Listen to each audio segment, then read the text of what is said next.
Tahu tempe itu halal. Tapi kalau tidak sabar, tunggu. Itu. Tahu tempe itu halal, tapi harus sabar sebelum azan maghrib. Hari nanti tunggu azan maghrib. Kalau tidak sabar, batal. Nah, itu salah satunya. Karena temanya adalah hal-hal yang harus dipersiapkan di bulan puasa. Tidak lain, yang pertama adalah ilmu. Yang pertama yang harus disiapkan adalah ilmu. Ilmu apa? Karena kita orang Islam, ilmunya ilmu Al-Quran. Saya kemarin sempat mempelajari, tidak pernah tulis, saya tulis ayatnya apa, gitu kan, hadisnya apa. Gitu. Kenapa? Kita orang Islam rujukannya pertama sekali adalah Al-Quran, karena sumber hukum Islam yang pertama. Kita mau tanya apa, itu Quran dulu. Yang lain nanti Quran dulu. Kenapa? Kita bertanya tentang puasa, ya nanyanya dengan Quran dulu. Nanya dengan Quran, artinya apa? Al-Quran berbicara tentang puasa. Yang pertama adalah ilmunya. Ilmu bagaimana kita memahami tentang puasa. Puasa itu berasal dari kata as-saum.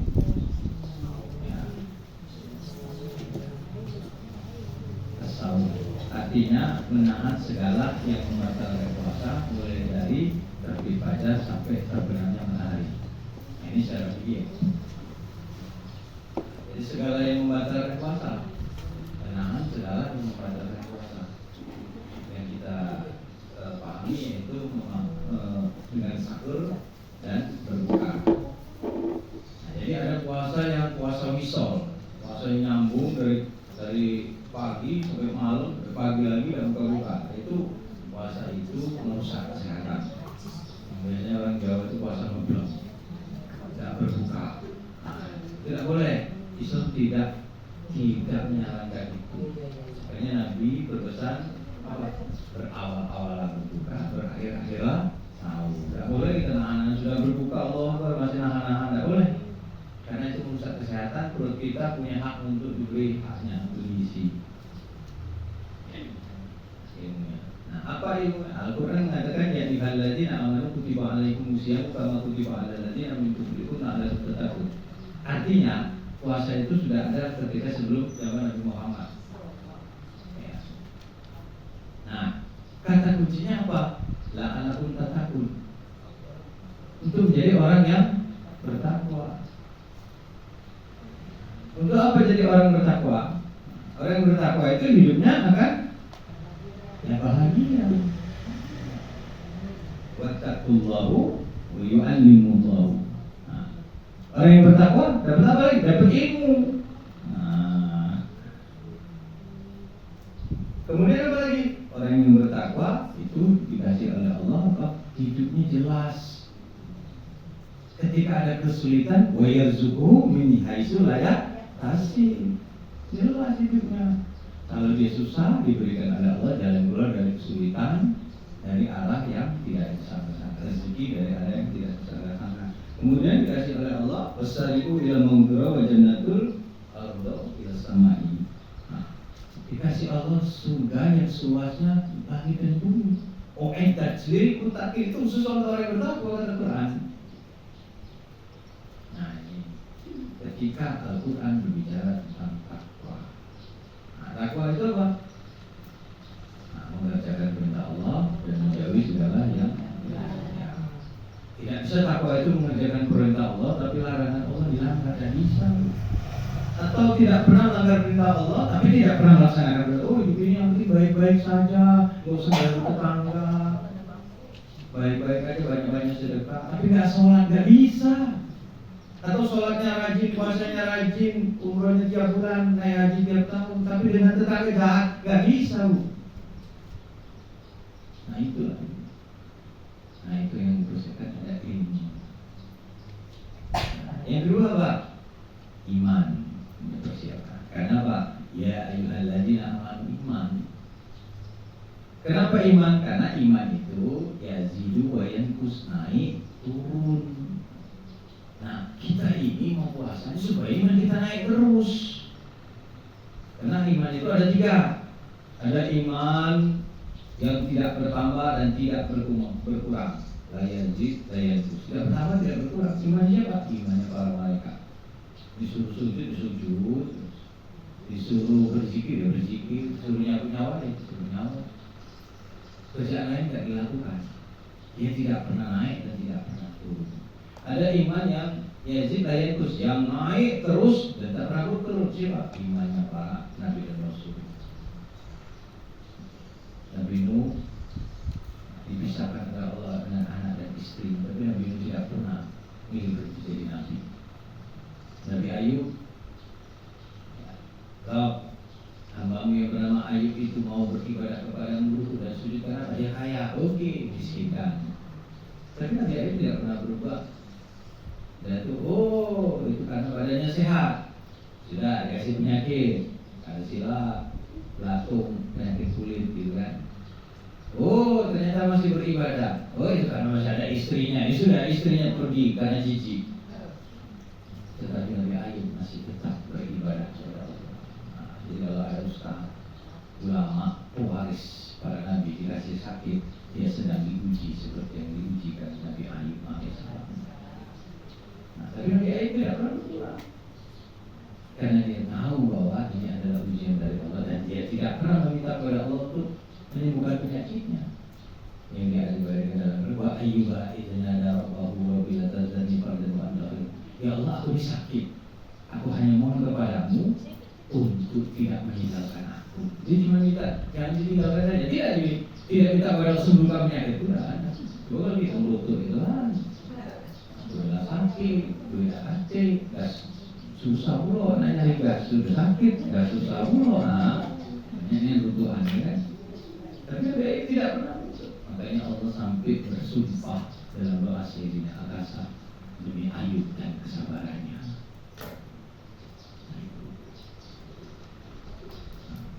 Jadi dipersiapkan iman, karena iman ada yang naik dan ada yang turun. Siapa iman yang naik? Turun ini kita ini. Pas lagi naik dari maghrib sampai isya boleh balik. Dari subuh sampai ke suruh sampai ke duha boleh balik. Apalagi turun sebulan tak bersih-bersih. Iman itu naik dan turun.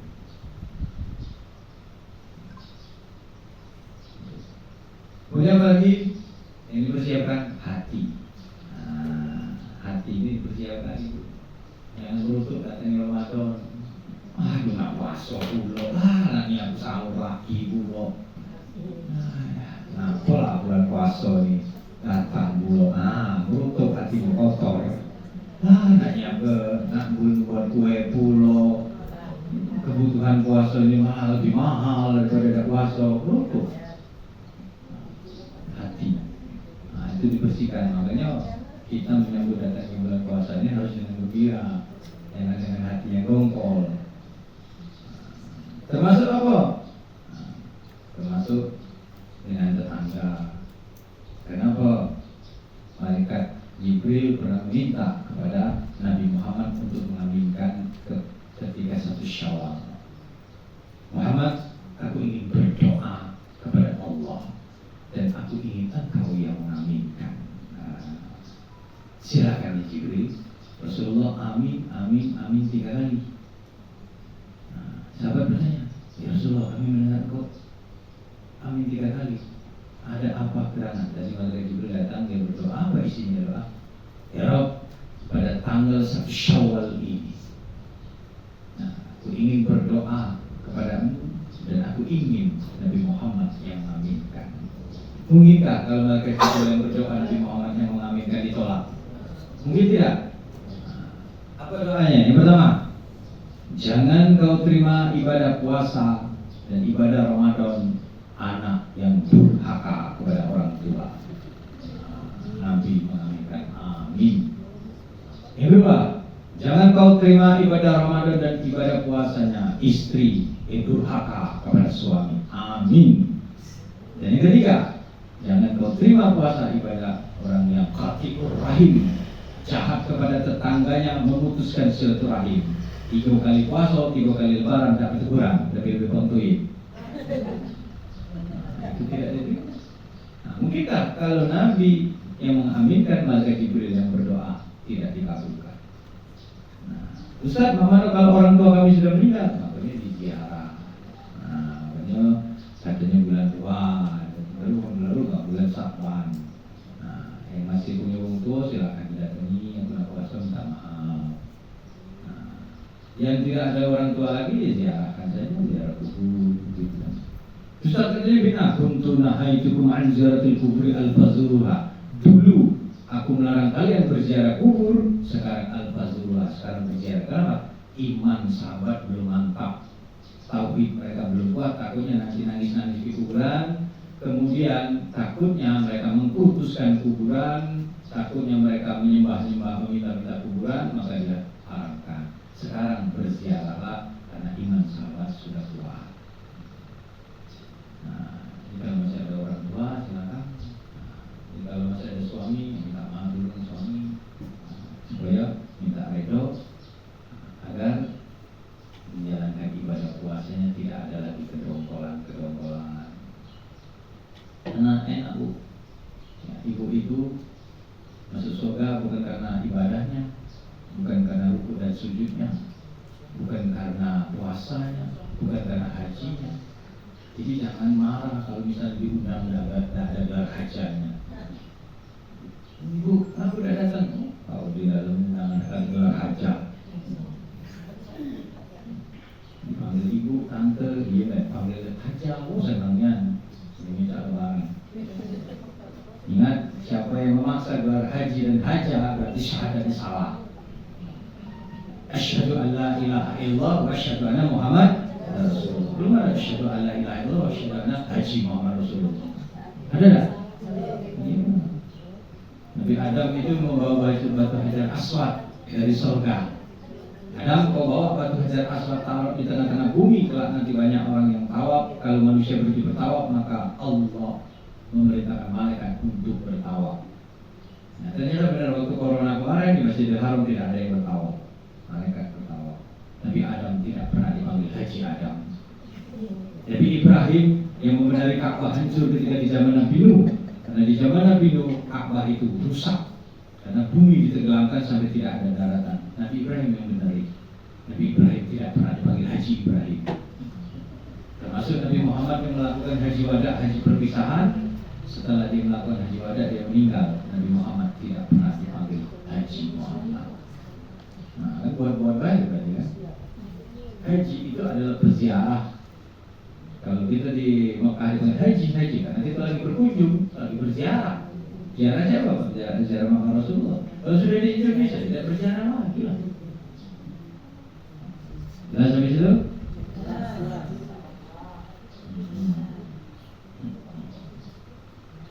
Nah, sudah berapa tadi? Nah, kemudian fisik badan kita itu harus sehat. Jangan khawatirnya nanti habis puasa ya lagi sakit banyak itu. Kapan lebaran ngaku sakit banyak makan minum Sprite. Nah, minum-minum yang bergas. Nah, padahal Rasulullah berkata sumtasibu, berpuasalah kamu agar sehat. Kenapa jadi sakit? Berarti salah. Nah, jadi kata Profesor Mosadi, orang yang berpuasa itu semua alat vital yang di dalam tubuh kita itu semuanya istirahat. Apa alat vital kita itu? Jantung. Nah, itu. Kalau kita berpuasa maka jantung itu tidak akan bekerja keras.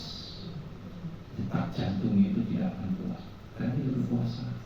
Tidak berusaha keras untuk memompa dari pembuluh kapiler ke seluruh tubuh. Kemudian risiko pengentalan darah itu tipis. Nah, itu alat kita.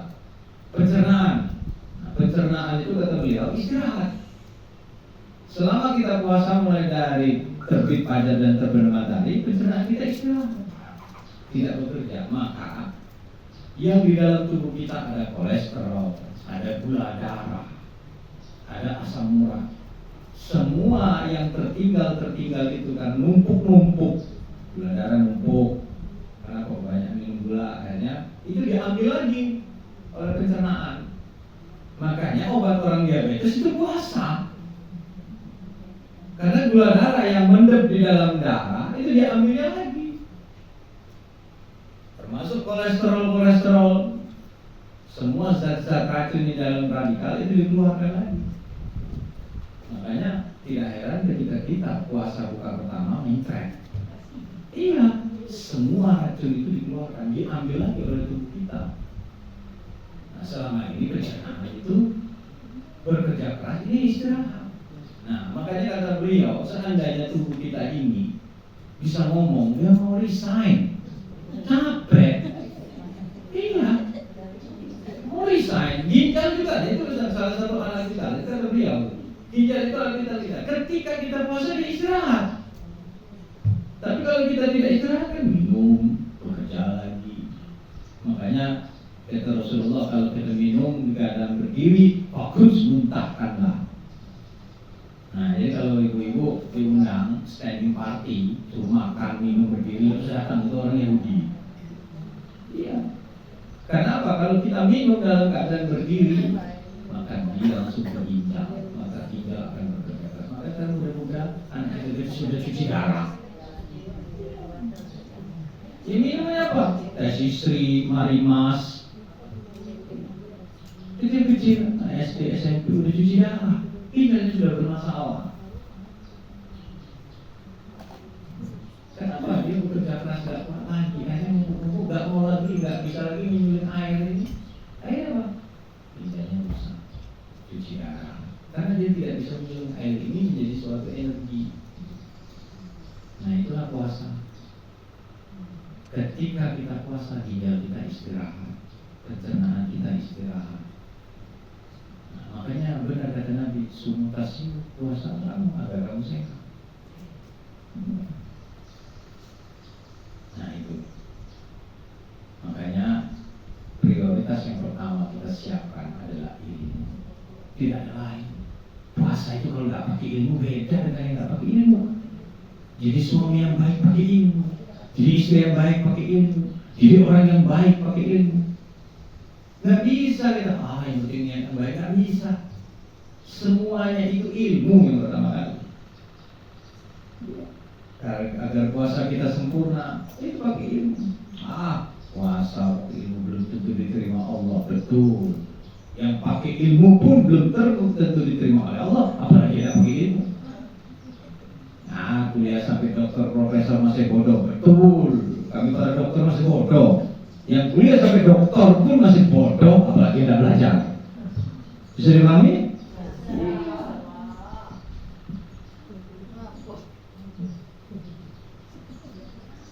Oke? Nah, kemudian apa lagi? Ilmu apa lagi?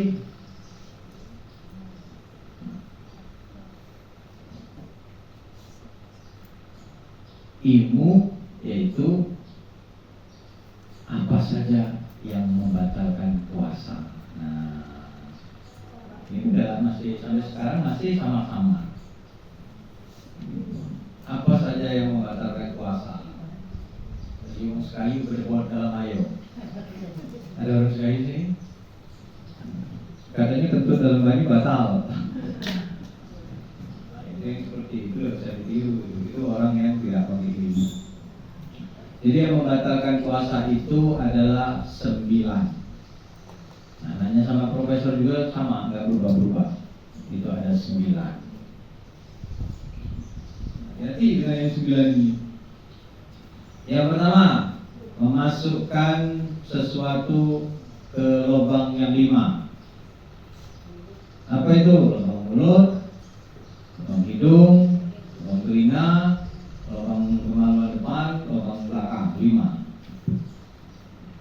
Sekarang lubang mulut. Masukkan sesuatu ke lubang mulut. Naruh permen di lidah. Batal nggak? Batal nggak? Batal. Saya bisa puasa, naruh permen di lidah. Atau ibu-ibu masak icip. Taruh di sini. Asin apa masuk ditaruh asin umut apa terus rasa batal. Oh, nggak bisa beda. Kalau itu masuk di terus juga itu aja.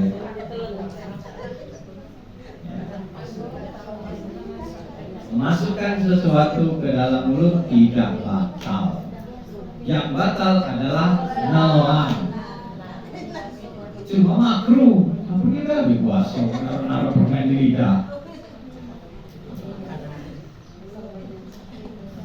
Nah, mana Ustaz? Kalau misalnya naruh permen di lidah, tahu-tahu tetelan. Iya. Batal. Nah, makanya kalau kumur-kumur, begitu kumur-kumur, ada petir, dar, tetelan, batal tak? Apa bedanya dengan permen tadi? Apa bedanya? Nah, kan? Belum jelas kan? Kalau kita naruh permen di lidah, lidah kucing lanjut tetelan, batal. Karena aku itu iseng. Tapi kalau kita berwudu, pas kumur-kumur, dar, itu rezeki. Iya.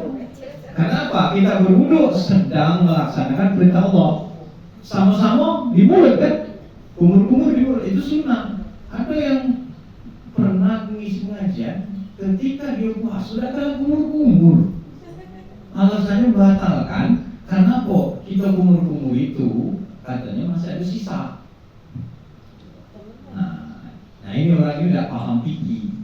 Ketika kita kumur-kumur, asal niat kita sudah 100% kita buang air itu, meskipun masih ada dingin-dingin, namanya banyu, itu dimaafkan, diampuni. Asal kita memang niat kumur-kumur kita buang dalam. Kalau kira-kira dibuang 50% dikit, ya batal. Misalnya 50% dibuang, sikapnya batal. Tapi kalau kita kumur-kumur kita buang, kita yakin itu 100% kita bawa masih ada dingin-dingin maka tidak batal. Nah itulah bedanya naruh permen dengan air wudu. Jadi batalnya nelan. Nah ini sambil rumah ditanya dengan suaminya. Kami tadi membahas tentang yang batal puasa. Ternyata yang membatalkan nelan. Mama nu kalau nelan dulu jauh. Ayo, nelan dulu dah batal tak? Tahu dari mana? Nelan ludah tidak batal dengan syarat yang pertama, yang ditelan adalah ludahmu sendiri. Iya, bukan ludah orang lain. Nah, ludahmu sendiri bukan berarti kita berpikir Pak Riyadi ludah kita jilat, bukan. Artinya, silakan ibu-ibu di siang hari cuma dengan suami. Tapi kalau dia sudah tukar-tukaran ludah, batal. Nah, ini tidak boleh disensor. Ini Ustaz dikanji tidak. Kami dari Depono kayak inilah dari guru kami dulu, tidak boleh disensor. Nah, jadi boleh mencium suami di siang hari, tapi jangan tukar-tukaran ludah. Nah, kalau tukar-tukaran ludah, batal. Maksudnya itu ludahmu sendiri. Yang pertama, yang kedua, ludah masih di dalam mulut kita belum keluar. Terus apa ludah? Tidak batal karena itu aku buka ini. Cuy, kumpul adalah setengah gelas ludah. Masuk ke freezer. Jadi es batu ludah. Kata Ustaz Kurniawan udah sendiri tidak batal. Wah, siap-siap panas. Wah, ini ngecupi ludah, batu es ludah. Batal. Iya. Jadi ludah kita batal, sudah di pinggir bisa dulu gitu. Nah, ludah tidak batal asal dia masih di dalam mulut kita. Yang ketiga, ludah tidak tercampur dengan yang lain, belum tercampur dengan es krim, tercampur dengan gula, masih murni. Jadi jangan sampai terkecoh. Menelan ludah tidak batal, asalnya ditelan adalah ludah sendiri. Yang kedua masih di dalam mulut, dan yang ketiga ludah itu tidak bercampur dengan yang lain. Jelas? Nah, ini pikiran harus jelas, tidak boleh sensor-sensor. Oke? Nah, seperti tadi artinya ketika kita nelan ludah tidak batal, kita berkumur-kumur tidak batal. Nah, sekarang memasukkan dalam lubang hidung. Ketika kita berwudu ada istimsak, memasukkan lubang hidung. Sudah keluar lagi, bisa keluar lagi, itu sunnah, tidak batal. Nah, aduh Ustaz, kalau masuk ke lubang hidung batal. Kami ini hobi mobil. Ada yang hobi mobil? Ada. Mobil tidak batal asal cuma pakai jari. Kalau dia pakai kaca bak, apalagi dulu waktu corona, masuk ke dalam sampai sengak, sampai panas, nah itu batal. Tapi selagi kita membersihkan kotoran hidung dengan cotton bud, dengan ini sampai ke dalam, sampai panas ke sini, itu tidak membatalkan. Jadi kabar gembira yang hobi mobil. Tapi jangan depan umum lah, malu ya. Jelas? Nah, jadi mobil tidak membatalkan. Terus istimsak. Misalnya pas istimsak, doa di petir, termasuk tidak batal karena kita sedang melaksanakan perintah Allah. Oke. Kemudian telinga. Selagi kita pakai jari membersihkan kotoran telinga maka tidak batal. Tapi kalau kita sudah pakai katumbak sampai gitu, nah itu batal. Pakai korek kuping yang besi itu, nah itu batal. Tapi kalau cuma kita pakai tangan kayak gatel, tidak batal. Nah, tidak boleh sensor ini. Kemudian memasukkan sesuatu ke lubang kemaluan. Nah, ibu galak memakai obat keputihan. Tidak boleh, malam baik. Masuk bapak-bapak, misalnya masukkan ke dalam lubang kemaluan, batal.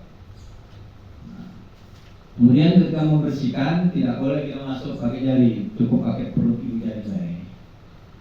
Nah, kita ini pakai ini batal dan juga tidak basuh, berarti jorok kita dicegah ini tidak cebok. Jadi sebatas pakai ibu jari, tidak boleh jari kita masuk ke dalam, batal. Nah, termasuklah lubang yang menghadap ke belakang. Nah, jadi lubang 1, 2, 3, 4, 5. Nah, tidak boleh disensor. Ini kan tidak bisa, tidak bisa disensor. Oke, selesai lubang yang 5. Yang pertama. Yang kedua, muntah dengan sengaja. Yang alergi durian, hari bau durian, muntah sengaja, batal. Maka Ustaz kamu hamil muda, kalau hamil muda muntah itu tidak sengaja. Nah, yang tidak sengaja tidak batal. Tapi kalau sengaja disogok-sogok muntah, batal.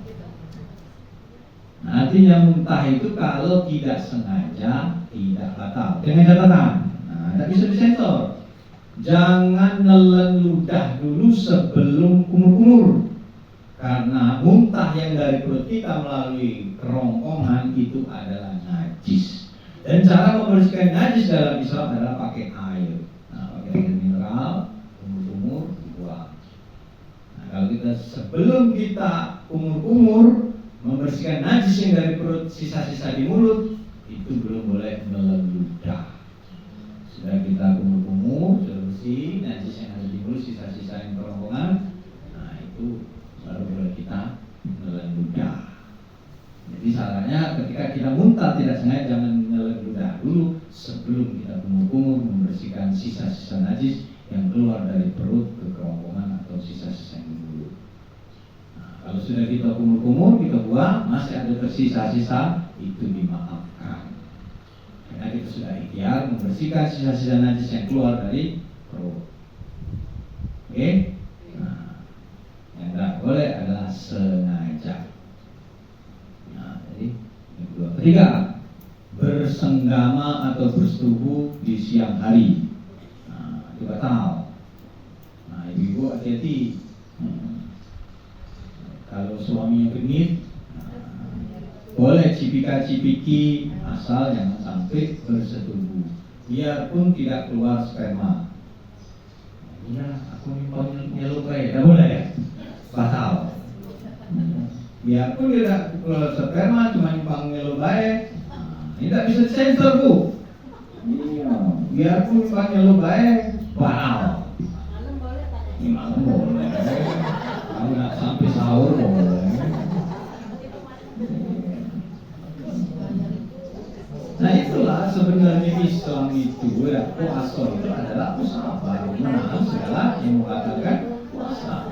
Artinya jangankan yang haram, tahu tempe itu halal, tapi nunggu habis maghrib. Cincau dawet itu halal, tapi nunggu habis maghrib. Suami ganteng perkasa nunggu habis terawih lah, habis terawih, habis maghrib lanjutnya. Saya kira sabar lagi nih. Terawih lalu. Jadi suami itu kalau habis maghrib bukannya ibu tuh harus ya. Ngomong aja ya.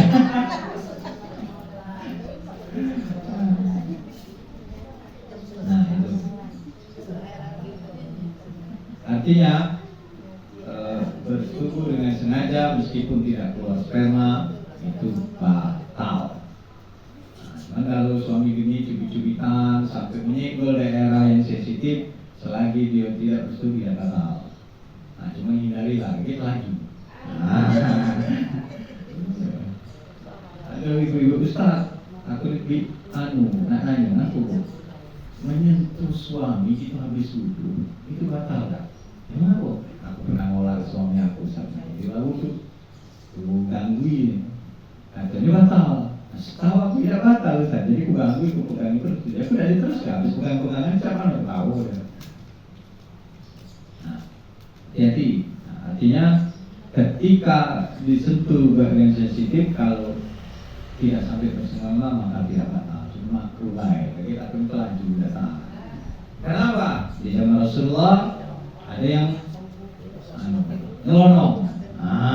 Ya Rasulullah ngadu dia kepada Rasulullah. Kenapa? Kemarin berhubungan suami istri sebebas-bebasnya, padahal di bulan Ramadan itu kau ini benar dendam masuk kita. Ya kira apa? Apa ya Rasulullah dendanya masih kita? Kau harus memberi makan fakir dan miskin sampai 40 fakir miskin. Ya Rasulullah, di desa itu kami yang paling miskin. Jadi ya sudah. Kalau itu kau harus didenda puasa 30 hari, berarti kamu puasa 60 hari. Ya Rasulullah, kami 30 hari beda tahan, 60 hari. Akhirnya ya sudah, kalau itu ini ada korma, karena kamu yang paling miskin makanlah dengan istrimu di rumah. Nah, artinya dari percakapan Nabi dengan sahabat ini berarti masih boleh kalau suami istri, cuman kena denda ya. Cuman artinya Islam itu tidak memberatkan. Seandainya nyelonong, ya sudah boleh buat. Jelas? Nah, cuman kalau bisa dihindari lah. Iya. Cara kerja hari lain lah. Ustaz capek lah puasa ini kan, laki yang minta pulau capek. Ya sudah, itu punya dirinya bu. Ngomong ke baik, buka dewek tutup dewek. Cuman jangan lupa tuh kayak di kerupuk semut gitu kan. Karena apa? Dulu itu dilarang. Para sahabat itu dilarang selama sebulan itu tidak boleh mendekati istri. Rupanya habis sholat raweh, para sahabat itu duduk lagi di Masjid Nabawi, tidur santai-santai. Ada yang curhat, cerita habis malam nyelonong dengan bininya. Aku gara-gara bininya aku pakai anduk.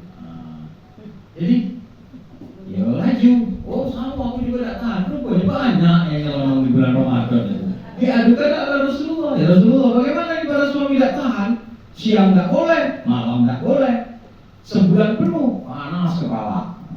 Akhirnya turunlah ayat Al-Baqarah. Uhilal lakum lailatas syami rufasu ila nisaikum. Dihalalkan oleh kamu wahai para suami rafas, bermesraan dengan istrimu di malam Ramadan. Siang tidak boleh, malam boleh. Siang tidak boleh, malam tidak boleh. Menimpa kursi kepala bawah di bawah suami kan. Nah ini bukan porno, bukan jorok. Ini harus diomongkan. Ini tidak boleh disensor-sensor. Oke? Enggak ada Quran dia ngomong. Kalau nak bantah bacalah Quran. Cukup laduna terang baik Pak, Bu. Yang bantah Quran, yang nambah-nambah. Dilantahkan oleh Allah. Siapa yang nantang-nantang Allah sekarang? Oke? Gimana?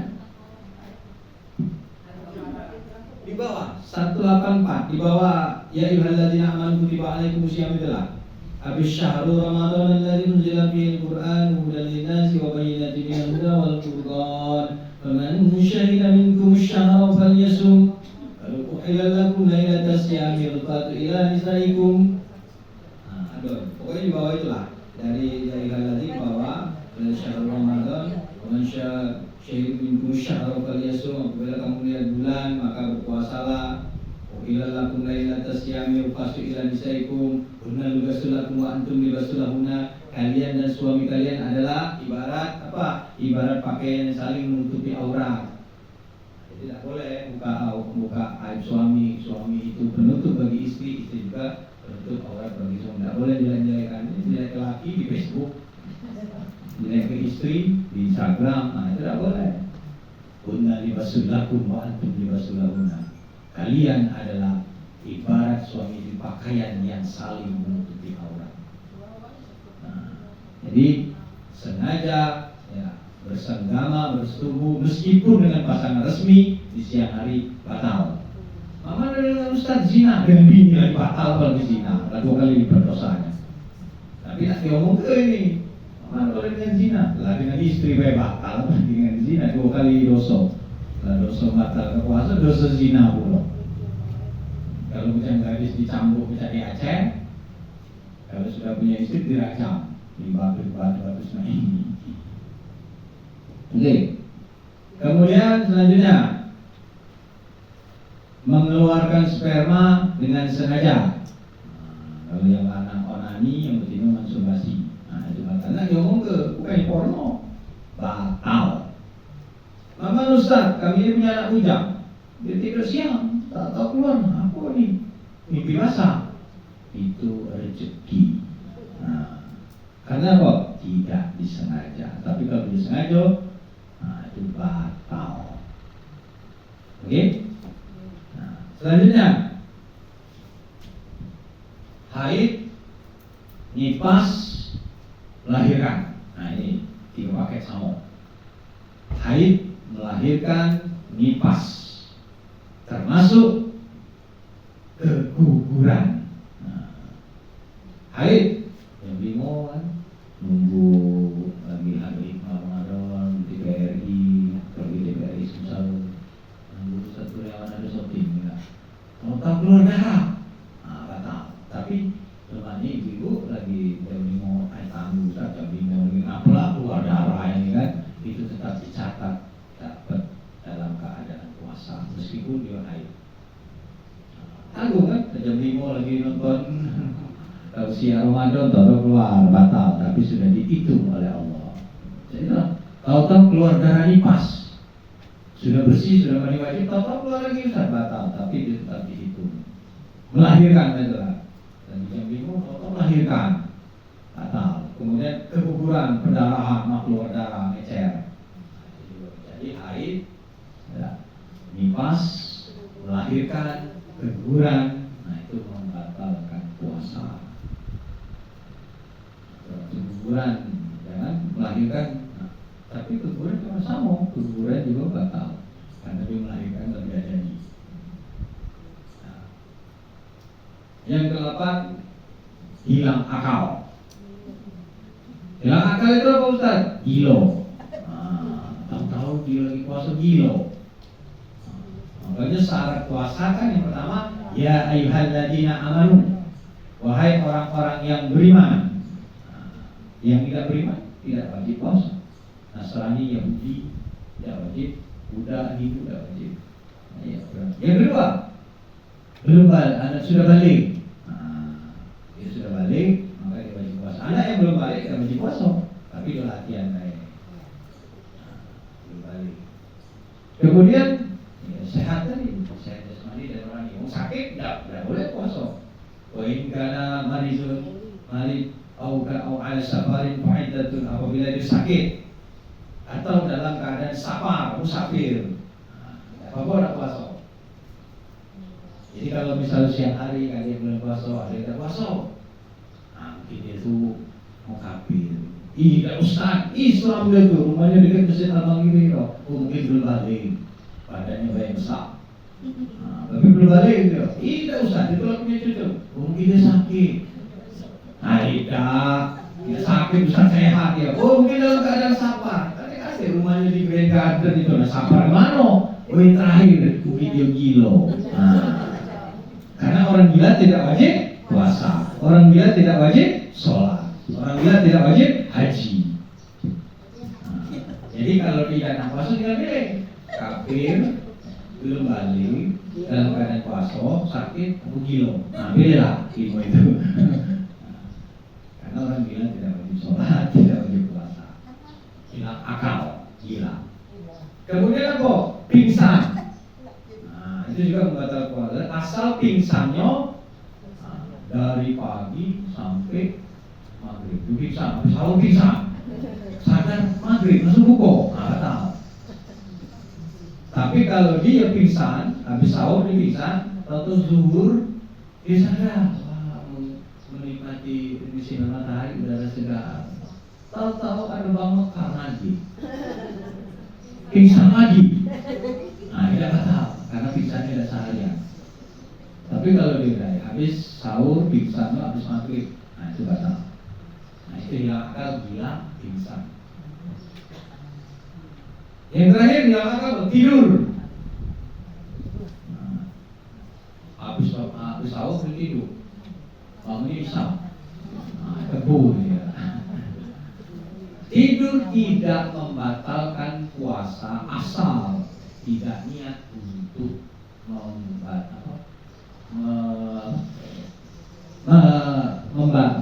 melanggar sholat. Artinya kayak males sholat subuh, tidur sebelum subuh, males. Dia niat itu tidak sholat subuh, jadi habis sahur dia langsung tidur.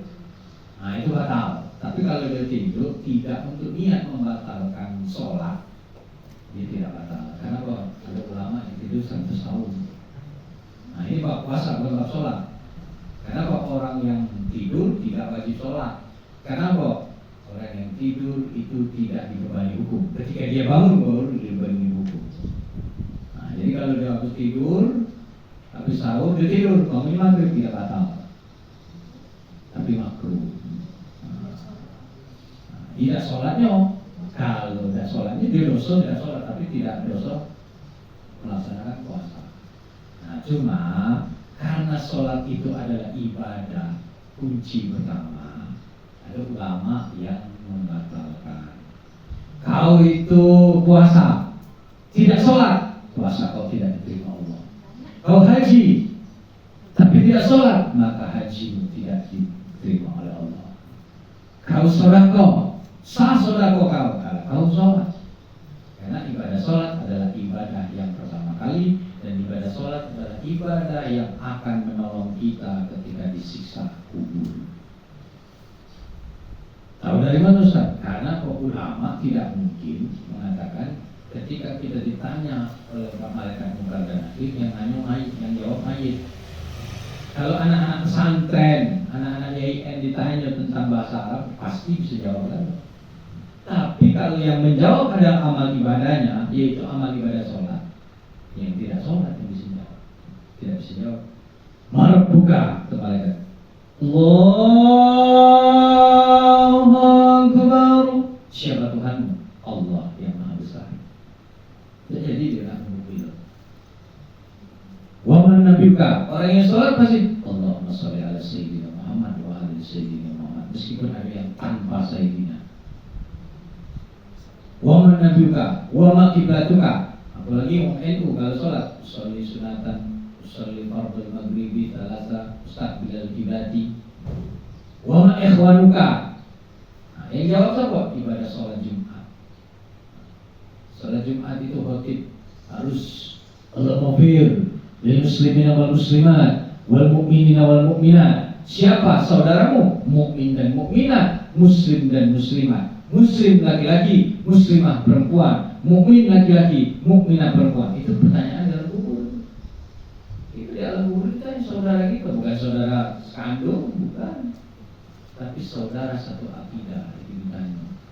Makanya kalau khotib tidak membaca Allah mafir lil muslimin wal muslimat, khotib itu batal, karena itu adalah rukun khutbah. Nah, anehnya para sahabat Salafi Wahabi adalah amin itu Allah mafir lil muslimin. Padahal ya Allah ampunilah dosa mukmin laki-laki, mukminat perempuan, muslim laki-laki, muslim al-ahya minhum yang masih hidup dan yang sudah mati. Itu doa. Makanya seorang muslim itu kenapa dia bersaudara? Bukan hanya bersaudara baik, tapi saling mendoakan. Makanya ketika Nabi itu ke Sidratul Muntaha dan surah An-Najm, Nabi itu at-tahiyatul mubarakatus salawatut thayyibatu lillah. Itu dialog antara Allah dan Nabi Muhammad. Kata Allah, assalamu alayka ayyuhan nabiyyu wa rahmatullahi wa barakatuh. Nabi menjawab, assalamu alayna wa ala ibadillah sholihin. Jadi salam untuk kita semua orang-orang yang saleh. Karena orang sekarang di alam barzah ini pengen balik ke dunia, Bu. Bukan pengen umroh, pengen haji, tapi pengen jadi orang soleh dan bersedekah. Qala rabbi laula akhartani ila ajalin qarib. Penduduk alam barzah sekarang pengen balik ke dunia. Ya Allah, kembalikan aku ke dunia ila ajalin sebentar saja. Pengen apa? Pengen bersedekah. Wa aku min sholih. Aku ingin bersedekah dan jadi orang-orang yang soleh. Bukan pengen haji, bukan pengen umroh, bukan pengen baca Quran, bukan pengen sholat, tapi pengen sedekah. Nah, makanya salah satu persiapan kita di bulan Ramadan ini, salah satunya dari berziarah kubur dan bersedekah dengan orang tua kita yang sudah meninggal. Karena itulah yang ditunggu oleh bapak dan ibu kita yang sudah meninggal, sedekah dari anak yang soleh dan solehah. Kenapa? Ilmu yang bermanfaat kita dapat. Minimal kita hadir di majelis ilmi ini, turun di majelis ilmi, kata Abidar, nah, pahalanya Abdul min salati alfi rakaat, lebih abdul daripada 1000 rakaat. Jadi ibu hadir di majelis ilmu ini, saking Nabi itu membutuhkan, mementingkan prioritas ilmu, sampai mengatakan lebih abdul daripada sholat 1000 rakaat. Pernah sholat 1000 rakaat? Tak pernah. Wa iyyadatul alfi marid, menjenguk 1000 saudara kita yang sakit. Jadi lebih abdul daripada menjenguk orang yang sakit ini 1000. Wa syuhudul alfi jenazah, dan mentakziah 1000 jenazah. Saking Rasulullah itu pengen umatnya tidak bodoh. Makanya menuntut ilmu itu hukumnya wajib. Makanya Profesor Suyitno dulu kalau kami kuliah itu azan, dia nanya, siapa yang mau keluar sholat silakan, yang tetap mau di sini silakan. Kenapa Prof? Ini kan panggilan Allah. Sholat wajib, wajib, Prof. Menuntut ilmu wajib, wajib ketemu wajib, tidak boleh dikorbankan salah satu. Sama-sama kedudukan menuntut ilmu. Kenapa? Untuk sholat pun kita pakai ilmu. Sholat tidak pakai ilmu percuma, tidak tahu rukun dan syarat. Terusnya alhamdulillahirabbil alamin al-fatihah. Iya, kenapa? Tidak pakai ilmu. Al-Fatihah dan Al-Fatihah ya beda lah artinya. Iyyaka na'budu dengan iyyaka na'budu. Iyyaka na'budu wa iyyaka nasta'in. Iya hanya kepada engkau. Kalau iya hanya kepada matahari, kami menyembah. Hanya kepada matahari kami mohon pertolongan. Kalau tidak ada tasdid, iyyaka wahai engkau pertolongan, wahai engkau kami menyembah. Dia tidak bisa. Allahumma nawir qalbi, ya Allah terangilah hatiku. Allahumma nawir qalbi, karena tidak bisa ngomong qaf, karena bacanya suratnya bahasa Latin. Bismillahirrahmanirrahim. Bismillahirrahmanirrahim. Bahaya kalau kita belajar tulisan Latin.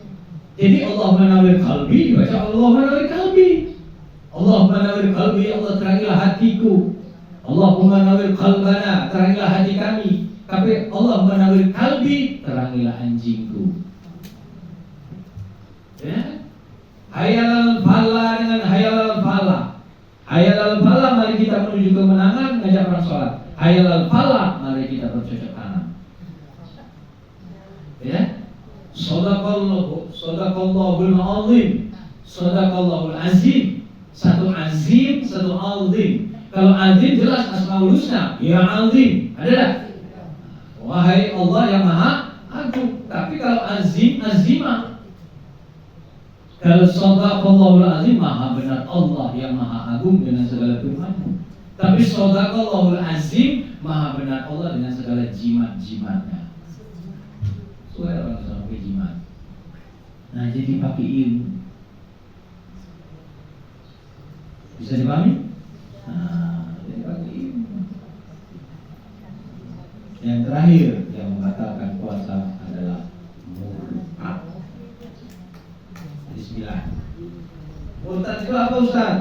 Murtad itu ada iqrar bil lisan, ada tasdiq bil qalbi, ada amalul bil arkan, ada diucapkan dengan lidah. Contoh, menyamakan suara panggilan azan dengan golongan anjing. Nah, itu sudah murtad. Biarpun dia menteri agama. Kenapa? Orang menteri agama belum tentu paham agama. Tapi kalau dengan fakultas tarbiyah, rektor WIN, rektor YIN paham. Menteri agama belum tentu paham agama. Tapi kalau dosen WIN paham agama. Nah, itulah bodohnya kita. Beda dengan zaman Pak Harto dulu. Kalau zaman Pak Harto dulu jadi menteri riset dan teknologi, Profesor Abi memang bidangnya. Dan zaman sekarang jadi menteri agama dia beda paham agama. Bisa dipahami? Jadi menteri pendidikan nggak paham pendidikan. Yang disuruh ngojek, disuruh bongkar, disuruh ngatur, ngurus pendidikan, ayo kuliahnya online. Nah, bodoh. Kenapa bodoh? Menunjuk pejabat bodoh itu percuma.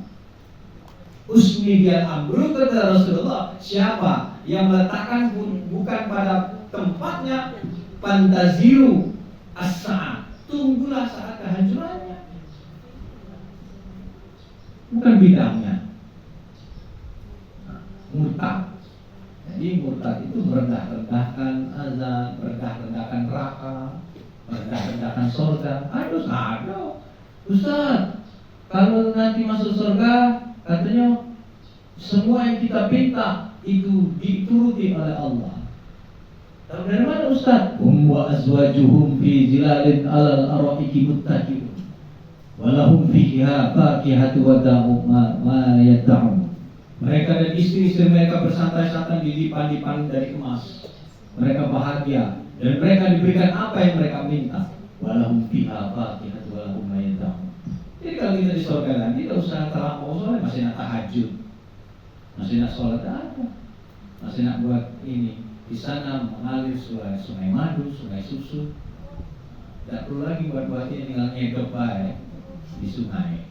Masuklah sungai Rojab. Sungai Rojab adalah sungai susu yang lebih putih daripada susu dan tidak pernah semutan. Diberi apa yang berarti kalau kami hobi merokok, kami bisa merokok, bisa. Tapi apinya nanti di surga termasuk neraka. Ah, tidak boleh. Itu merendahkan neraka seolah-olah api neraka itu sama dengan api rokok. Padahal waktu Nabi Adam turun dari surga, Nabi Adam minta kepada Allah, ya Rabb, kami ini masak, kata api. Oh, ya sudah, kata Allah. Malaikat Malik penjaga surga diperintahkan Allah, kau kasih Adam api. Tapi api neraka kecilkan sampai 69 kali. Api neraka yang paling kecil itu dikecilkan 69 kali. Sitina wasaminatuna 69 kali baru Nabi Adam bisa menerima api. Kalau tidak, habis bumi. Artinya sekecil-kecilnya api di neraka itu sebesar-besarnya api di akhirat. Jadi paling kecil api neraka itu api sebesar-besar di dunia. Macam itu Donald Trump jadi ke Timur Tengah sebagai perangko dia. Nah, sekarang kita sudah hidup di zaman fase keempat dan kelima, di mana orang-orang yang menantang Allah itu dibayar mahal, kontan cash, ya kredit lagi, bayar mahal. Yang berani menantang kalau Allah itu memang hebat, kasih aku penyakit, sakit, mati. Yang berani bakar jilbab, terbakarlah dari api jilbab itu. Yang berani bakar Quran, terbakarlah dari Quran itu. Langsung yang ngencing di masjid di Inggris, begitu dia habis ngencing langsung tabrak bercetuk mati. Ajulah 360 km persegi di Gaza sama dengan 360 km persegi yang ada di Amerika. Ini fitrah Tuhan. Kau membombardir, membumi hanguskan Palestina, lulu lantahkan Los Angeles itu 360 km persegi. Badai api. Siapa yang mampu memadamkan? Pemadam kebakaran mana bisa memadamkan badai api? Itu baru sedikit itu dibocor dari neraka api. Itu api neraka itu. Kalau dulu burung ababil Raja Abraham itu bara, itu pun Raja Abraham tentara bergajah, bocor bacir itu bara api. Nah ini apinya kan mutar badai api. Pemadam kebakaran mana yang bisa menghadapi? Nah iya menghadapi api. Nah inilah yang kata Rasulullah, bahwa semenjak aku diutus dan aku meninggal, maka umatku nanti akan mengalami 4 fase. Di mana fase yang sekarang adalah fase Jabal Hura, di mana bukit huru hara. Umatku nanti bagaikan makanan yang di meja makan, yang depan mau makan, yang kiri mau makan, yang kanan mau makan, seolah-olah kalian adalah hidangan. Lalu para sahabat bertanya, apakah jumlah kami? Oh kalian kira, kami sedikit ya. Dan juga tidak, kalian banyak tapi centang berenang. Kalian terpisah-pisah seperti buih di lautan. Kalian tidak bersatu. Kalian masih ribut masalah kunut dengan tidak kunut. Kalian ribut surah Al-Kahfi atau surah Yasin. Kamu masih ribut azan sekali atau azan 2 kali. Mereka tidak bersatu, seperti buih di lautan. Dan ketika itulah azab Allah langsung dibayar mahal oleh Allah. Itu sudah antara fase keempat dan kelima, bukit huru hara. Nah setelah ini maka kejayaan Islam, kejayaan dunia akan kembali kepada Islam, khalifatul Islam, khilafatul Islam. Kepada kejayaan dunia akan kembali kepada kerajaan Islam. Nah cuman bertahan 9 tahun. Nanti orang-orang nanti akan aman, tidak ada lagi perang. Nah, Ustaz, masih banyak yang nah, kita tidak tahu. Kita tahu Donald Trump itu jadi mualaf. Iya, karena diteror terus oleh Allah, teror dia. Dan berhenti badai api, lama mau takut kan? Mualaf dia. Bertobat, bisa jadi. Yang teror Allah, di teror api, siapa yang takut? Bisa jadi, akhirnya kok dia mualaf. Dan tidak ada. Nah, Rusia memprediksikan ini 2025. Nah, sekarang sudah 2025. Rusia bahwa kejayaan dunia akan kembali kepada khilafatul Islamiyah, artinya pemerintahan Islam kembali kepada kejayaan Islam. Jadi Islam menjadi negara adidaya dan adikuasa. Tak berani, tak benar. Allah Akbar, takut Allah. Nah itu.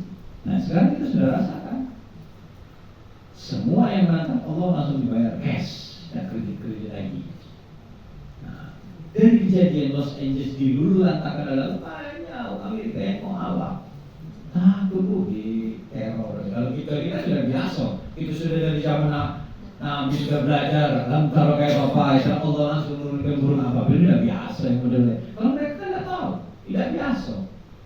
Yang diturunkan oleh Allah azab langsung dari neraka dibocor ini kayak api neraka.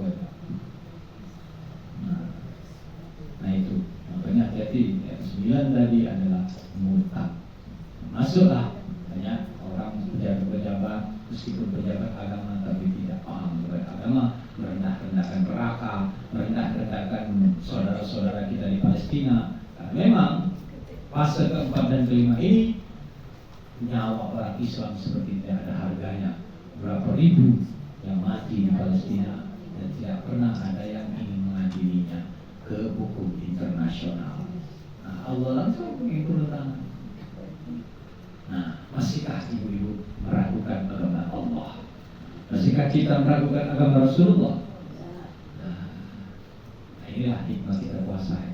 Inilah Bu. Kalau aku ngisi tausiah, aku tidak ada dikotomi antara ilmu, disiplin ilmu satu dan disiplin ilmu yang lain. Itulah bedanya kami ilmuwan dengan yang bukan ilmuwan.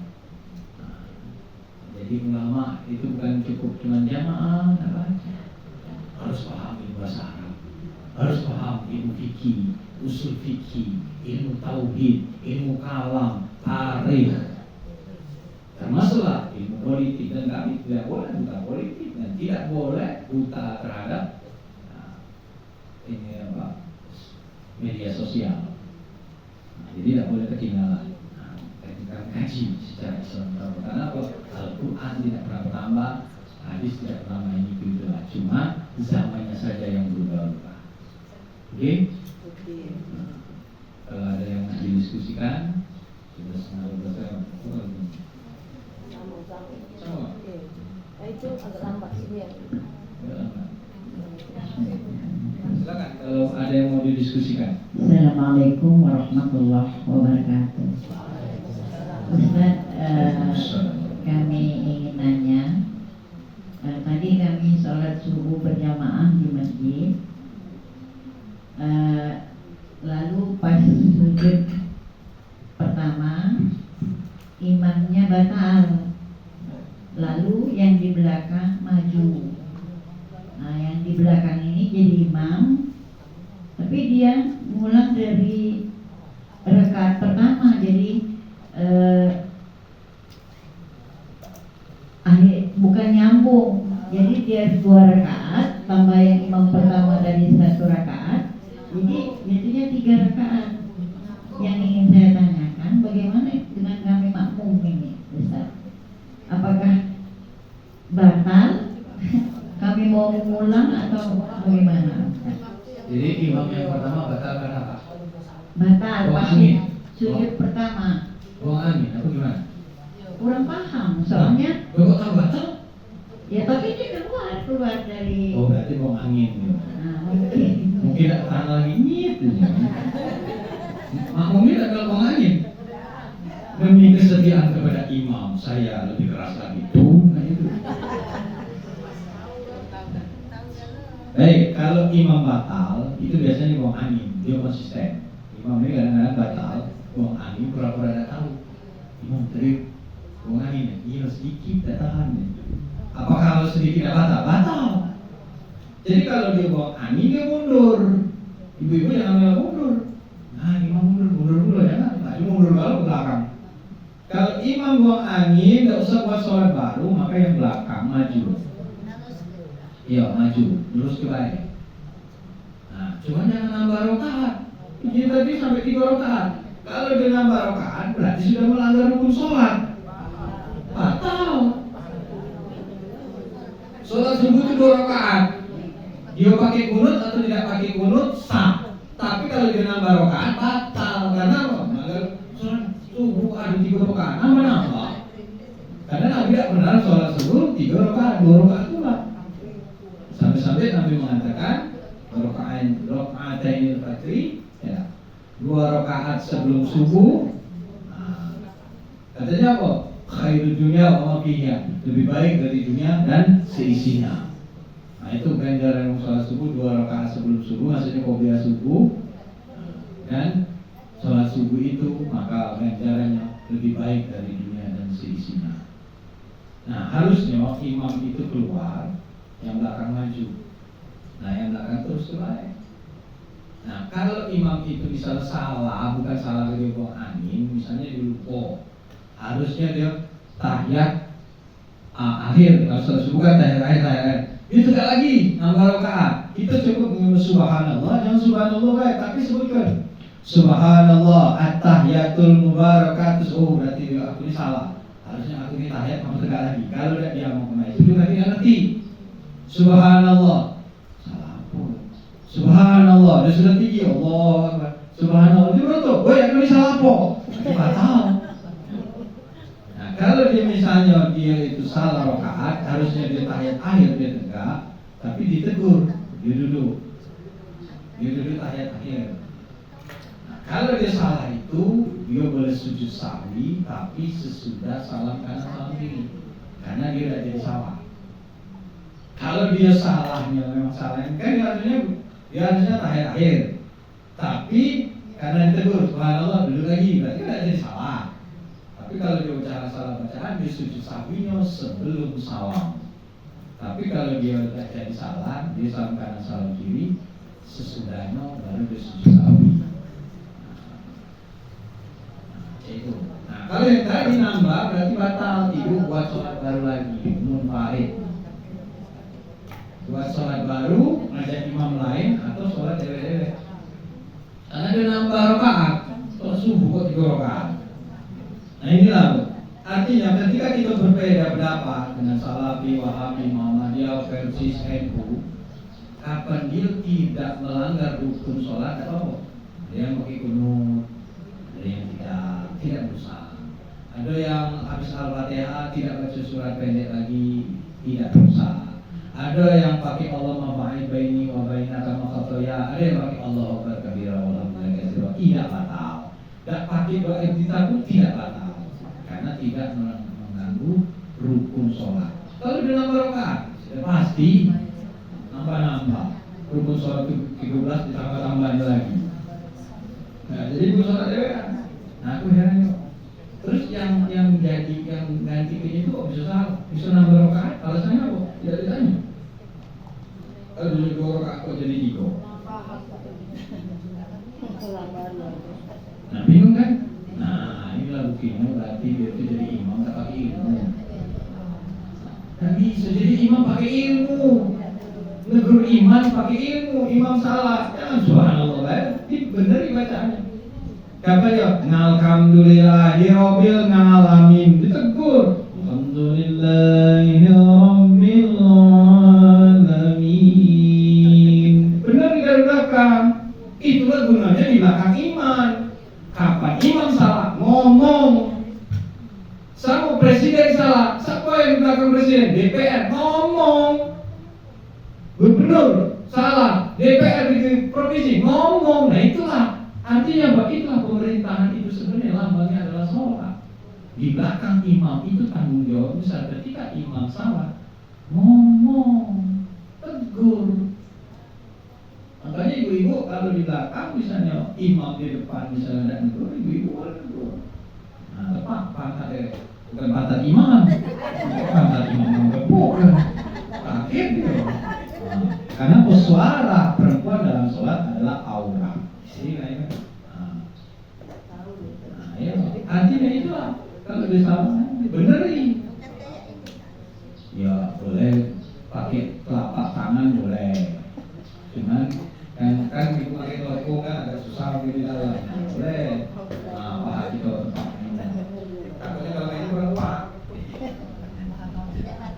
Tidak batal. Kan sekali yang membatalkan 3 kali gerakan. Ibu gara-gara 2 kali nyamuk, tak apa-apa. Jangan 3 kali. Nah, bisa dipahami? Nah, jadi imam pun pakai ilmu. Idza kuntum ila sholati bil jama'i.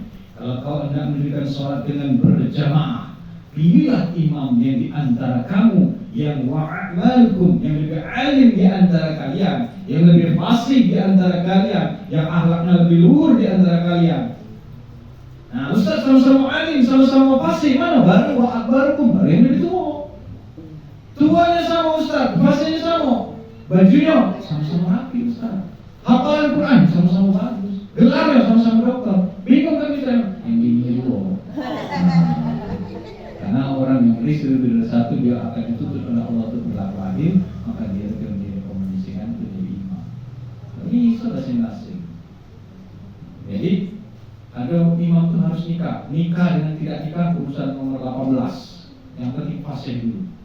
Jadi bujang pun boleh mengimami bapak-bapak punya istri asal dia fasih. Wa a'lamukum, yang lebih alim, yang lebih tahu urusan makmumnya. Kalau makmumnya umur 70, 80, jangan ngambil ayat-ayat yang panjang. Jangan sujud kelamuan. Karena ada yang sujud kelamuan, ya, tensinya naik. Apalagi kan tidur tambah tensinya naik. Ada yang berdiri kelamaan, gemetar.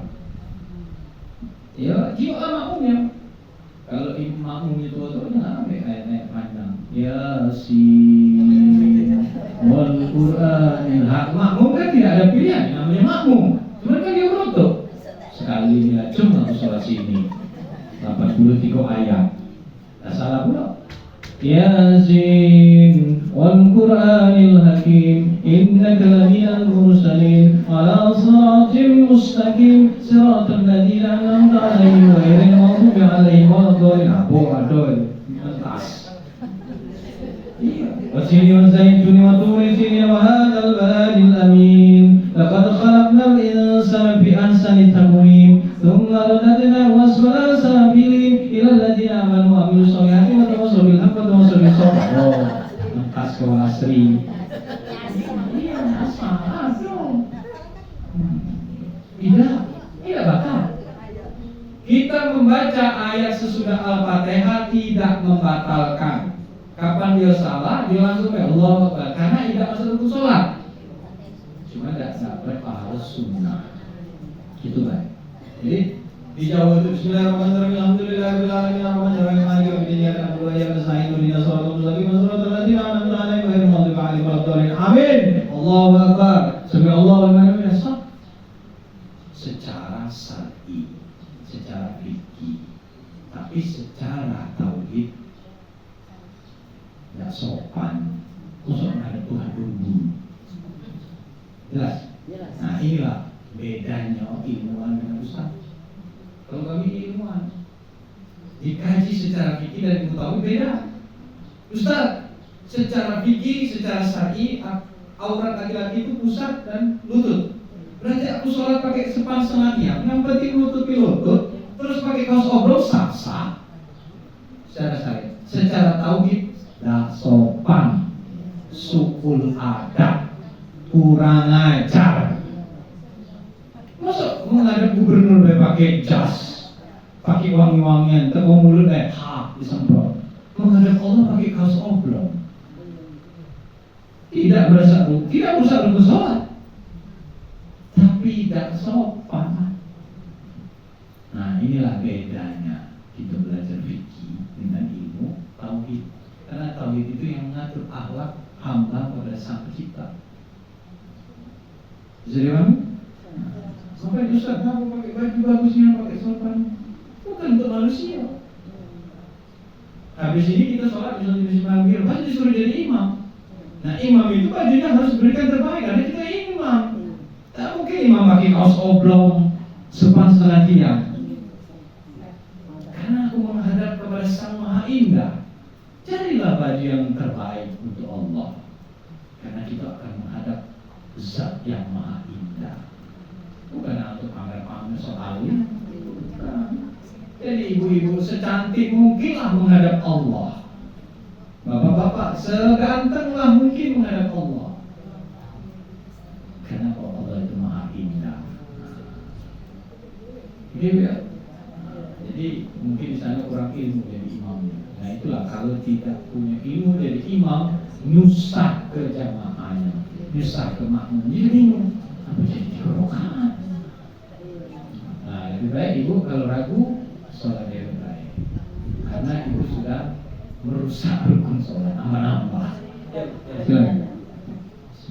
Ustaz, makanya katanya itu kan dulu muda-mudanya tuh kalau tidak pol sholat katanya. Kalau nggak bolong-bolong katanya udah lama. Kalau nggak bolong ini. Nggak dalam juga. Kalau ada lama di masih muda dulu kan bolong-bolong ya. Jadi aku nak nanya Pak ini tadi wajib difoto tadi. Kalau sebagian ada muda ditampil dengan sunah-sunah tadi. Nah tapi aku ini juga setiap sholat itu setelah sholat fardu aku mengalami kodo itu kan. Ya. Jadi mohon penjelasannya, terima kasih. Jadi ibu dulu mulai dari akil balil sampai sekarang banyak sholat yang tinggal. Ya, dari umur 35 berarti puasa banyak, di bawah umur 35 itu banyak yang Bolong-bolong tadi, salam bolong-bolong. Kalau mobil keceplos masuk ke caban ya. Dari 35 ke sampai sekarang ini alhamdulillah korban. Ya, itu yang tanya itu dari mana aku memang harus diwajibkannya di kodo setiap kita sholat atau ditambah dengan sunnah-sunnah di terakhir. Terima kasih Ustaz. Ini jawabannya di Al-Quran tadi, di hadis tadi, hadis kias. Nah, itu beberapa yang minta Papa tulis itu ya. Kita tuliskan semua misalnya Al-Quran, hadis, kias, ijma. Karena di Al-Quran ada kata nyuruh kodok, di hadis ada kata nyuruh kodok. Nah di kias kan apa? Puasa. Karena sholat sama puasa sama-sama rukun Islam, maka dikiaskanlah. Artinya orang yang tinggal sholat itu sama dengan puasa, berarti dikodok. Nah cara kodonya apa? Sholatlah dulu, misalnya maghrib, sholat berjamaah sih, sholatlah dulu. Selesai sholatnya wajib yang ini baru sholat lagi mengkodok. Niatnya kodok. Itu pendapat pertama. Kiaskan dengan puasa. Karena puasa, man kana maridan aw ala safarin fa iddatun min ayyamil ukhra. Itu tidak tahu terjemahan. Apabila kamu sakit atau dalam keadaan safar, nah, boleh puasa di hari yang lain. Nah artinya habis bulan puasa ini dicicil dengan Syawal, Ustaz. Boleh? Boleh. Artinya kita dapat 2 pahala. Kita lihat bayar puasa wajib, tapi di bulan Syawal ngambil sunnah Syawal. Ustaz, di bulan Rajab kemarin aku puasa Rajab. Kata Rasulullah, aku diberi syafaat berupa telaga, air sungai yang namanya Rajab. Rajab itu nama air sungai yang isinya itu air susu. Nah siapa yang berpuasa di bulan Rajab sehari baik, maka akan diberi oleh ganjaran sungai Rajab itu. Nah aku nak membayar, aku tuh banyak utang Ustaz. Jadi aku tak tahu dulu diterima apa tidak. Nah udah baik, tapi aku nak ambil sunnah Rajabnya. Boleh. Kemudian Senin dengan Kamis, Rasulullah pada hari Senin dia puasa. Gimana ya Rasulullah antum shaim fil yaumil tsani? Kenapa kamu berpuasa ya Rasulullah di hari Senin? Fil yaumil tsani ana ulidtu. Pada hari Senin aku dilahirkan. Nah, itu puasa Senin, tapi niat bayar, tapi sunnah Senin dapat 2 pahala. Kamis, hari Kamis itu malaikat akib atid itu naik orangnya membawa catatan kita, melapor kepada Allah. Ya, si bulan ini aku catat, terakhir kali aku catat, aku tinggalkan dia, aku catat dia dalam keadaan puasa Kamis. Dia melapor kepada Allah, si bulan dalam keadaan puasa. Dan laporan kita dalam keadaan puasa, itulah aku kita disunahkan dalam Kamis. Ini yang kita bayar, tapi dapat pahala di hari Kamis. Nah, jadi itu pendapat yang pertama, pakai kias. Pendapat kedua yang menolak kias. Siapa ini? Wahabi, Salafi, Muhammadiyah, Persis. Menolak. Kami akan di Quran. Nah, pakai apa? Menutupinya dengan sholat sunnah, duha, syuruk, hajat, istikharah, kemudian tahajud, pokoknya tarawih, witir, qiyamul lail lah, sholat malam. Nah, ditutupi dengan itu. Itu pendapat kedua. Nah, kami ini apa adanya. Nah, sekarang itu silakan ini. Kalau ibu menerima kias, berarti antara sholat dan puasa kedudukan sama, sama-sama rukun Islam. Sama dengan kurban. Ustaz, apakah kurban itu boleh? Utang. Pada zaman Rasulullah ada sahabat yang kurban tapi diutang. Rasulullah punya utang kambing. Nah, ada tak yang berbeda? Tahun depan aku panen gandum. Artinya kita berkurban, berakikah, karena sama-sama kambing toh. Nah, boleh berarti utang asal ada yang dibayar. Nah, dikiaskan lagi haji. Kalau setelah haji kurban sama haji kan sama-sama di pada 10 Zulhijjah. Nah, dikias gimana itu? Boleh nggak kami haji umroh dengan dana talangan? Hutang asal kita kan? Boleh, asal dana talangan tidak ada unsur riba. Kena haji, ada yang mana? Ustaz, naik haji lah. Naik ke, pakai bayarannya. Tapi kita kalau ada nggak untuk bayarnya? Sudah untuk haji Ustaz bayar, bulan. Nah, boleh. Tapi kalau aku nak naik haji, nak umroh, aku hutang. Mana bayarnya? Saya serahkan kepada Allah. Nah, ya baca. Serahkan kepada Allah, lemah bayar. Jadi yang aku hutang. Nah, itu bisa. Nah, itu menggunakan kias. Ustaz, Rasulullah kan zakat fitrah pakai gandum atau korma. Kami diigan ini, dan atik gandum korma, adanya sagu. Boleh. Kami di Madura ini makanan pokok kami bukan kurma, bukan gandum, apa? Jagung. Yang dikenal dengan nasi jagung kayak. Nah, boleh zakat fitrah pakai jagung. Nah, Ustaz, aku tidak ada perasaan jagung, cuma ada duit. Rasulullah tidak pernah zakat pakai duit, tak pernah Rasulullah zakat fitrah pakai duit. Yang membolehkan zakat fitrah pakai duit siapa? Imam Hanafi. Alasannya kok? Oh, mungkin berasnya masih banyak. Di beras dia ada pas-pasan. Nah, kemudian masih ada yang itu zakat tidak musafir tadi. Oh, dia udah kasih baju seragam anaknya. Dia nak masak, nak kasih gas. Beras dia masih ada. Ya sudah dijaga. Dia bisa beli gas, dia bisa masak meskipun gas antri. Sampai sekarang cekau sahur lalu antri gas pun kan. Itu. Nah, itulah yang membolehkan kenapa zakat boleh pakai duit. Yang membolehkan hanya Imam Hanafi. Dia mungkin berasnya masih ada. Nah, tapi sepatu anaknya maaf beli sepatu. Nah, kenapa? Nah, itulah. Kalau kita tidak menggunakan kias, bahasa perguruan tinggi analogi, bahasa Indonesianya adalah perumpamaan, susah gitu.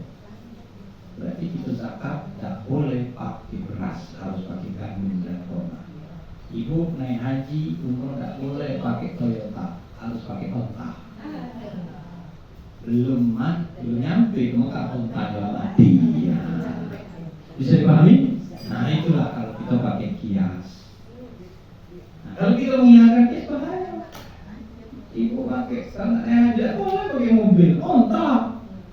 Nah, nyampe lah ke Mekah dia onta. Nah,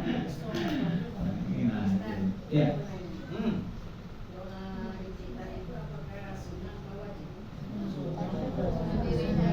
Kita bahas dulu iftitah. Arti iftitah itu adalah pembuka. Doa pembuka. Makanya kalau kami kuliah namanya kuliah iftitah, kuliah pembuka. Kalau di Unri ada disebut martikulasi, marticulation itu pakai bahasa Inggris. Kalau kami pakai bahasa Arab, iftitah. Makanya Al-Fatihah itu Al-Fatihah artinya pembuka surat, pembuka Al-Quran, umul kitab. Al-Fatihah itu pembuka, iftah berarti buka.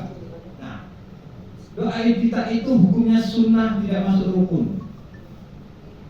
Jadi ibu misalnya sholat tidak pakai doa iftitah tetap sah, cuman amin lagi. Allahu akbar kabira, walhamdulillah katsira, subhanallah bukratan wa asila. Inni wajjahtu wajhiya, aku hadapkan wajahku kepada Zat yang menciptakan langit dan bumi. Seandainya Tuhan itu bukan Allah, apakah dia itu sang yang biji kata orang Hindu? Apakah dia itu sang yang tunggal kata orang Buddha? Apakah dia itu Allah Bapa kata orang Nasrani? Kalau dia yang menciptakan alam semesta, Fataras samawati wal ard, dialah Allah Azza wa Jalla. Nah, itu ada hukum tauhidnya, ada ilmu alamnya di situ. Artinya bukan syar'i, tapi hati kita melekat kepada doa kita. Makanya Rasulullah tidak pernah pakai Allah berkabira, dia pakai Allah babai baini wa baina. Nah, makanya saudara kita yang Salafi, yang Wahabi, yang sekolah di SD, SMP, SMA Muhammadiyah, yang sholat di Aqobah 1, Aqobah 2, sampai Aqobah 8, enggak kalah pakai Allah berkabira, dia pakai Allah babai baini wa baina. Karena itu yang bernabi. Dia tidak menerima sunnah sahabat. Yang diterima sunnah Nabi.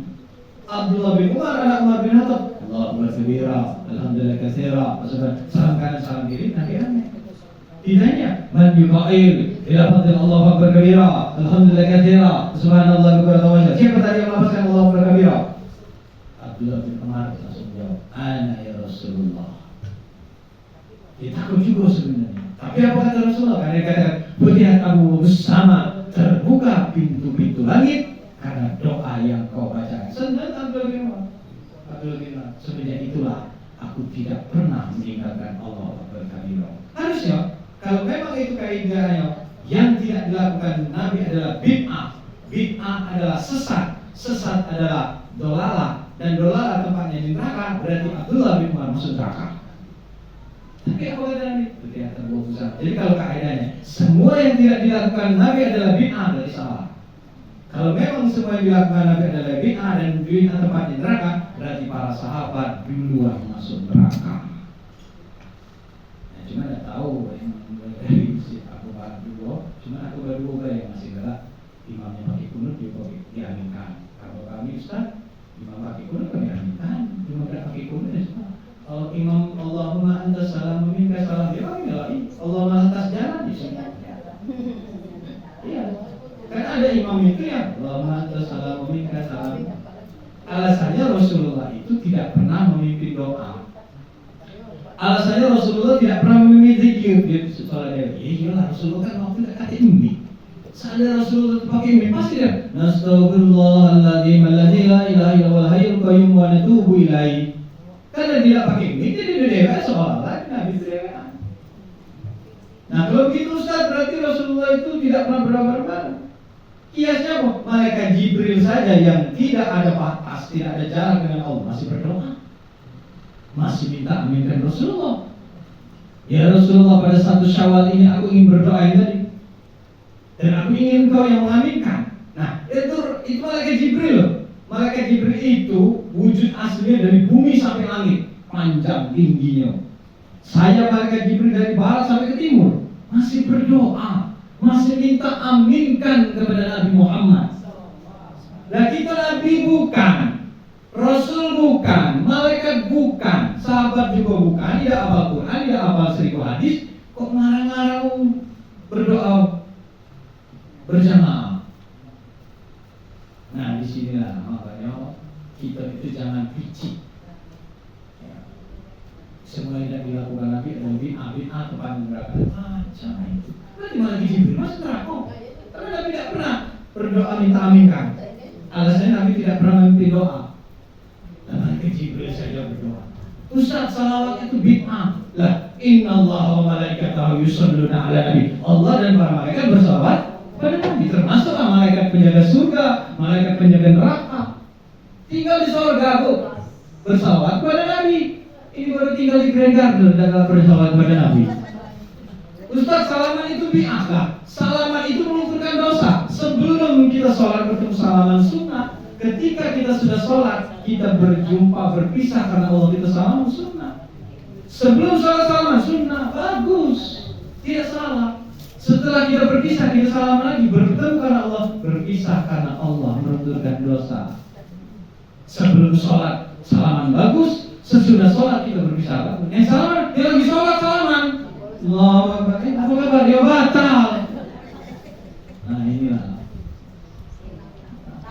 Ya, oke, banyak yang berdoa. Waalaikumsalam warahmatullahi wabarakatuh.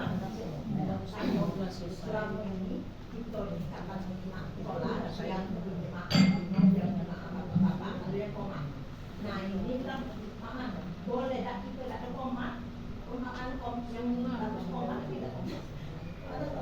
Nah komat soal komat kan, tapi kita kan belum itu tas saya belum komat kan.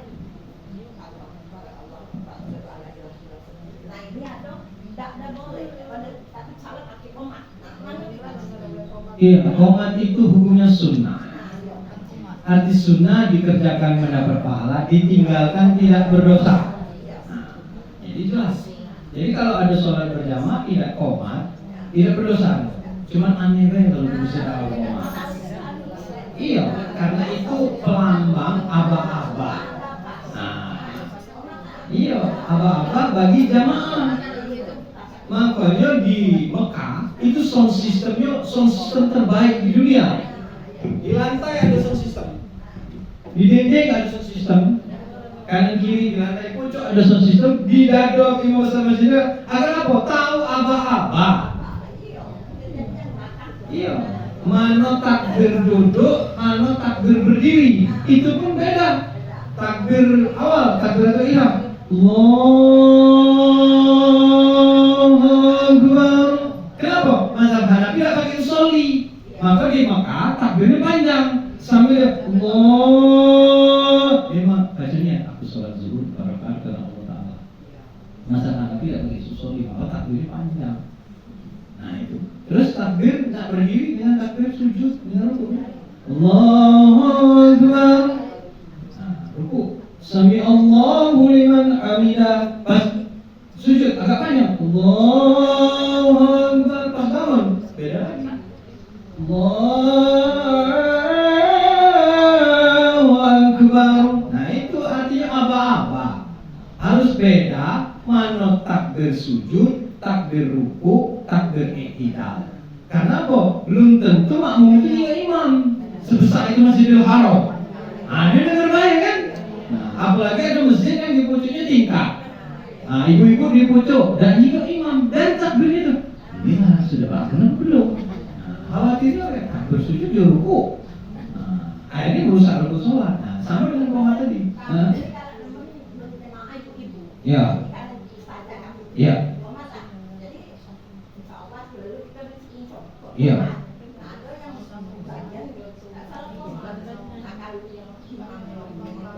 Iya. Iya. Komat boleh perempuan karena Siti Aisyah pernah komat. Tidak ada larangan. Cuma di Indonesia kalau perempuan komat azan tabu. Tapi boleh perempuan itu komat. Azan boleh, tidak dilarang. Iya, itu apa? Karena kalau sudah hayya 'alal shalah, hayya 'alal falah, jangan ada yang duduk lagi. Kapan dia hayya 'alal shalah, ayo kita sholat, masih ada yang duduk, masih ada yang buat status. Nah, itu maksudnya qomat itu. Ya, cuman kalau tidak dilakukan tidak berdosa. Iya.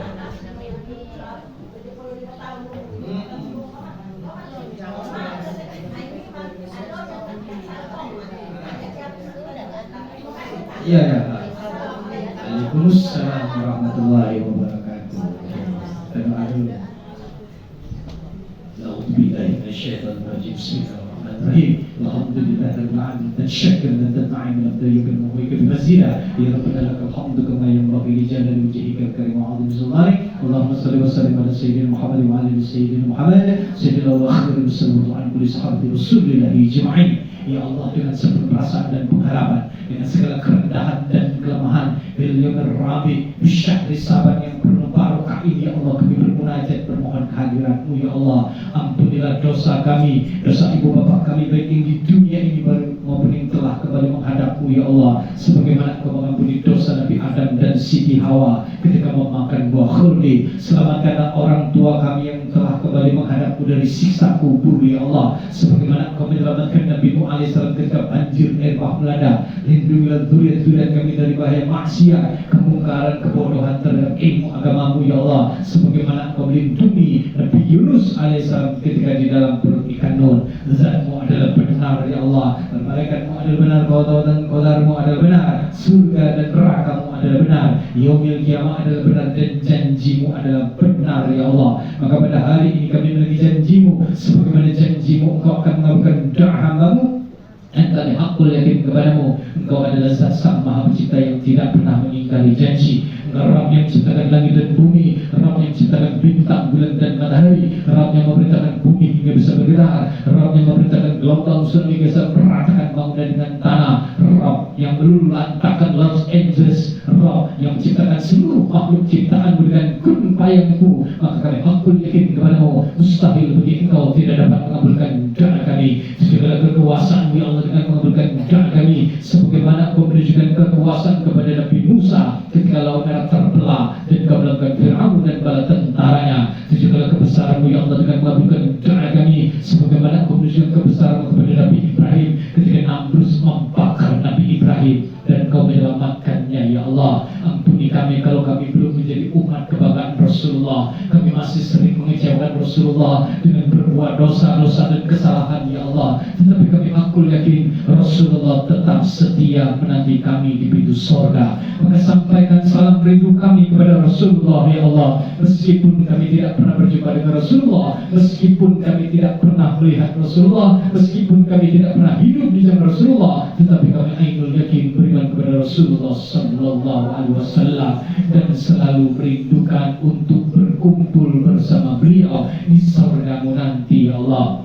Tolonglah kami ya Allah, tolonglah saudara-saudara kami ada di Parsi, saudara-saudara kami ada di Masjidil Aqsa mereka dibombardir, saudara-saudara kami yang ada di Uyghur mereka disiksa, saudara-saudara kami yang ada di Rohingya mereka diusir, saudara-saudara kami yang ada di Selandia Baru mereka di hari Jumat ditembaki secara massal, saudara-saudara kami yang ada di Wamena mereka rumah mereka dibakar, saudara-saudara kami yang ada di seluruh penjuru dunia dari ancaman penembakan massal, dari ancaman pengusiran, dari ancaman pembakaran, dari ancaman kejahatan Zionis Israel dan perang saudara sebagaimana kebenaran Rasulullah sallallahu alaihi wasallam ketika dikejar oleh kafir Quraisy. Ya Allah, jadikanlah majelis taklim Al-Asmaul Husna Nur Al-Nur ini rezeki majelis taklim yang membawa rezeki yang berlimpah, halal dan barokah di lapan penjuru mata angin ya Allah, sebagaimana Engkau menurunkan rezeki dari langit kepada Siti Maryam dan Nabi Isa alaihissalam. Kuatkan hati kami ya Allah, satukan langkah kami untuk menata hari esok yang lebih baik. Kami baru saja membentuk pemerintahan baru, kami baru saja melaksanakan pemilu kada serentak ya Allah. Karuniakan kepada kami ketika pelantikan pemimpin daerah nanti, pemimpin-pemimpin yang takut kepadamu dan sayang kepada kami. Berikan mereka kekuatan zahir dan batin ya Allah, agar dapat membawa kami rakyat dan bangsa Indonesia khususnya umat Islam di Palembang Sumatera Selatan ini menuju masyarakat yang adil dalam kemakmuran dan makmur di dalam keadilan di bawah naungan Ridho-Mu ya Allah. Tolongkan hati kami, satukan langkah kami untuk menata hari esok yang lebih baik. Rabbana hab lana min azwajina wa dhurriyyatina qurrata a'yun waj'alna lil muttaqina imama. Allahumma ighfir lana wa liwalidina warhamhum kama rabbawna shighara. Rabbana atina fid dunya hasanah wa fil akhirati hasanah wa qina adzabannar. Sallallahu khairal khalqi min sayyidina wa nabiyina wa syafi'ina wa dzikrina wa maulana Muhammadin sallallahu alaihi wasallam. Walhamdulillahirabbil alamin. Taqabbalallahu minna wa minkum. Wa ma asabaka min hasanatin fa min Allah, wa ma asabaka min sayyi'atin fa min nafsik. Apabila yang saya katakan adalah benar maka kebenaran datang dari Allah, dan apabila yang saya katakan adalah salah maka kesalahan itu murni dari saya sendiri. Terima kasih atas segala perhatian Muhammad, atas segala kekurangan kepada Allah kami mohon. Usikum wa nafsi wa iya yang bertaqwallah. Wallahul muwaffiq ila aqwamit thariq. Assalamualaikum warahmatullahi wabarakatuh.